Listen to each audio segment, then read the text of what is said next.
Hello everyone, welcome to this video, and in this video I'm going to show you how you can enable two-factor authentication over on your iPhone.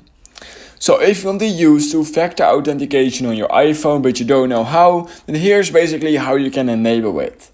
So in order to enable two-factor authentication on your iPhone, simply head over into settings over on your iPhone. Once you've done that, what you need to do is click on your name right here. And once you've done that, what you need to do is click on sign in and security.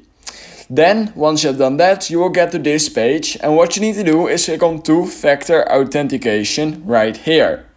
Once you're at this page, you will right here be able to enable it. However, currently on all my devices I have already enabled two-factor authentication and there's no way in order to disable it, so I can't run you through the process on how you can actually do it. However, trust me, it's really easy. You just need to fill in your number and all those kind of things, and basically once you've done that, two-factor authentication will be enabled. However, do note, like I already said, it's not possible to disable it, so make sure to only enable it if you really want to. But yeah, that's basically all you need to do in order to enable two-factor authentication. It can all be done on this screen, and you should not take longer than a few minutes just to set it up because it's quite easy. So yeah, that's all you need to do. If you learned something from this video, then please consider liking this video and subscribing to my channel. And I hope I will see you in the next YouTube tutorial video.